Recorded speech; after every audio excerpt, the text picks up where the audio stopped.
Hello everyone and welcome back to the channel. So today I want to talk about power and some of my reflections on power. So it's no secret that there's this idea that knowledge is power, and it surely is. And this is one of the reasons why you have to be very careful with what you tell to who. So even if you have a little bit of knowledge on spirituality or in different dimensions, what happens after death, some basic, fundamentals of even your own path and what your own path believes, whether it be a spiritual, magical, or religious path. You have to be very careful with what you say to who. Now, I'd like to give an example to really detail my point, because a lot of the time you hear from people, oh, well, everybody should have all knowledge. We should have a freedom of knowledge. That is true to a certain extent, but it depends on what you tell to who. You have to be mindful of a person's place mentally in life, what stage of development they are, and if you divulge a certain level of knowledge to them, what they will do with it internally, how they will understand it, and what they will do because of it. So there's a reason why I don't divulge my practices of gaining power necessarily. It's not just this story, but I want to tell this story to really get down to the point of what I'm talking about. So I have this friend. I wouldn't say many years ago, but 2 or 3 years ago, maybe four at most. A lot of the years in my 20s are a little bit of a blur, even more of a blur in my teens. There's been a lot of progress, but there's also been a lot of things overcome. So to get to that level where I could progress. So about 4 years ago, let's say, my friend, he would always follow my posts on Facebook. He would always, ask certain questions about Norse spirituality, about Norse gods, about Norse beliefs. And I had read something that said, and this was I cannot remember what source it was, but it was from a source that it was from a not just a source, but something that was written centuries and centuries ago. That anybody that dies by a weapon will enter Valhalla. Now, my understanding of that now is much different than it was back then. My understanding of it now is more complicated.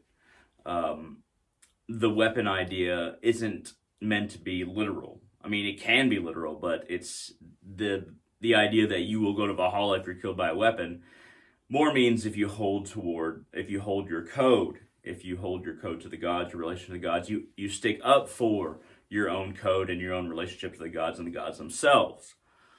But back then, I thought it was more literal.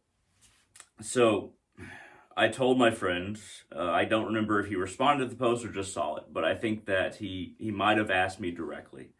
But once again, I'm not exactly sure. All I know is that not soon after I told him that or made that post, several weeks or months later, he ended up killing himself.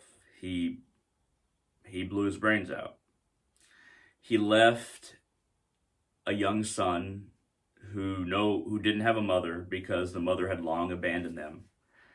And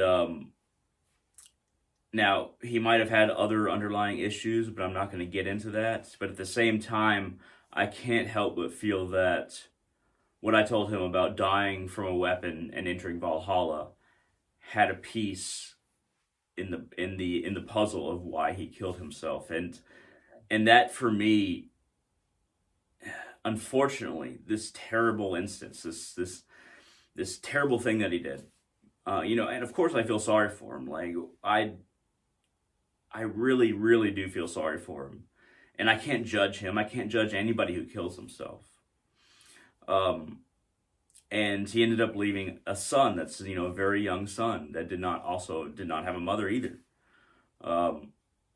So in a way that taught me that you have to be very careful with how and to whom you divulge information. Um, it's very easy to say to a rape victim that you were raped because of something you did in a past life or something that you did in this life and you're just receiving the bad karma, something like that. But that's justifying their pain. And it's not just about rape. I mean, just any crime where they didn't do anything in order to cause that abuse of them from somebody else. Uh, for me to justify that by saying something like it was karma is also damaging. You have to be very careful with how you divulge information to people. Because sure, if I believe it was karma, that doesn't necessarily mean it was her or his fault.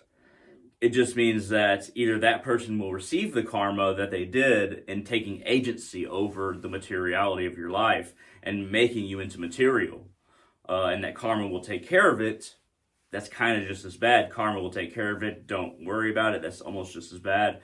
And the worst is, oh well, you did something in the past life or this life for that to happen to you. So you have to be very careful with what you say to people, even if you believe it's true. Even if you believe they did something to somebody in a past life, you have to be very careful with how you justify somebody's pain. That's why even if I think I know an answer, sometimes it's not the proper way or time or subject to divulge that information. That's why knowledge about power, how to gain power magically, spiritually, or various practices that will gain you power that maybe is like self-harm, that's something like blood magic. I've had to be very, very careful because this can intrinsically change somebody's understanding of their situation, and it doesn't always turn out positive. So you have to be very, very careful. And I will say that, I think about almost every day, I think about this case where my friend killed himself. Another one of my friends also killed himself by accident because he took bad drugs, but we always used to use drugs in high school. So a part of me says, maybe if you didn't encourage that, he wouldn't be dead.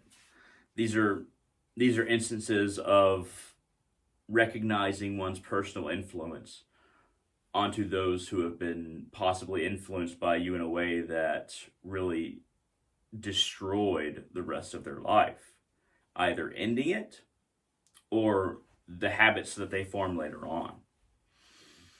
So, that being said, for the sake of this video, I'm not going to go on a long lament, but I do think about my friends often who I've influenced badly by accident, not on purpose, but my hand was still held around the deck that they pulled from, if you will. So this is why I don't always divulge different ways to gain magical or spiritual power, as far as personal power. Not just connection to the source, but personal power. I find myself at an interesting point in life where I need a certain level of magical power to get me over the speed bump that I'm about to hit, that I have hit, and there's going to be more.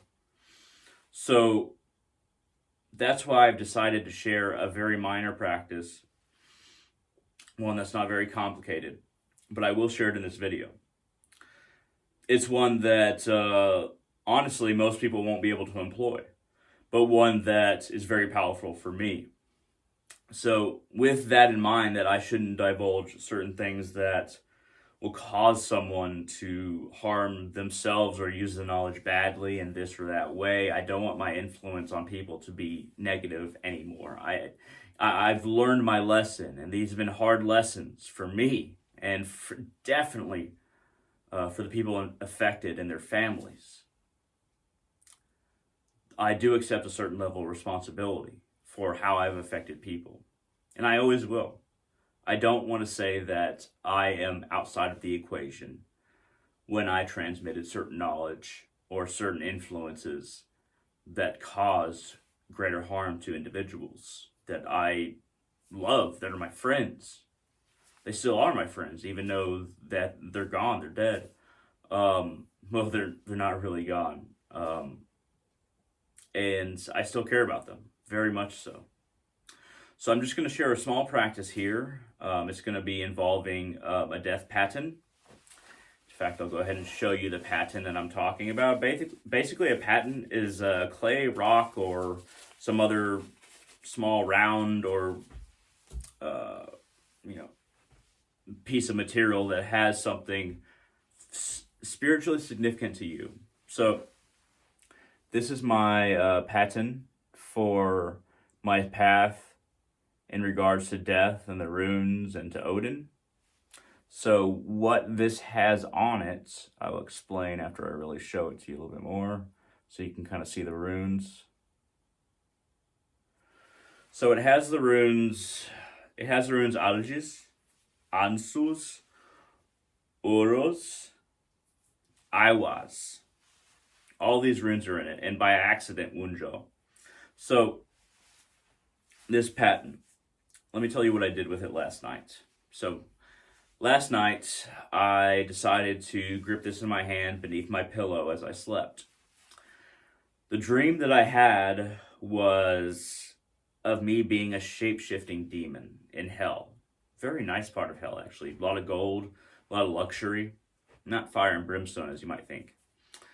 And, there's a lot of other details in the dream that wouldn't make any sense to anybody else and don't really matter. But the main thing to take from the dream that I had would be that for some reason, not for some reason, I can interpret it, but I had set fire to the golden record cases in hell of all the sins or bad deeds that humanity had done. I set fire to those records, and they were golden bookcases, but with records that weren't necessarily books, but they were kind of electronic elements. There probably was some books. I remember seeing bindings.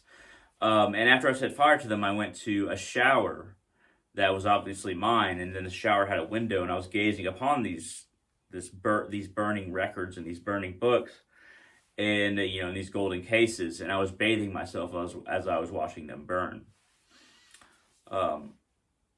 This is a message for me on my path, one that I'll have to think about before just giving an explanation or saying, oh, this is definitely it. Dreams and some messages that you get have to be thought about and interpreted over time. You can't just say, okay, this is the meaning, then move on. But this death pattern, which connects me to the runes, death, and Odin, this was gripped tightly in my hands, and this was a very powerful dream. And I highly recommend, as far as, I guess you can say this is a minor power practice, making something out of clay, out of metal, out of some material, and carving runes, a sigil, the name of a god, the name of your guardian angel, the name of people that you rely on, something like, spiritual teachers or masters, whatever connects you to your path. Make, a round or some kind of material you can hold in your hand, carve it upon it, hold it, and be willing to put it in a bag. This is purple, which is very appropriate for the runes and Odin, and carry it with you as a talisman. That's a very simple power tactic. That's not even the one that I was referring to when I say that I don't want to divulge everything. So the next ritual, I guess you can say gaining power ritual I'm about to show, and I'll explain it a little bit in the text of the video or while I'm looking at the shrine. But this next one is also, you can consider a not very specific power ritual, but one that's very significant to me. So I hope that my discourse on power, my reflections on power, have helped you either understand or think in a way that regards you've got to be careful with power, and also what you divulge to others, because it can have an effect on them that's everlasting. So be very careful. At any rate, let's go ahead and go to the ritual, and I'll see you in a second.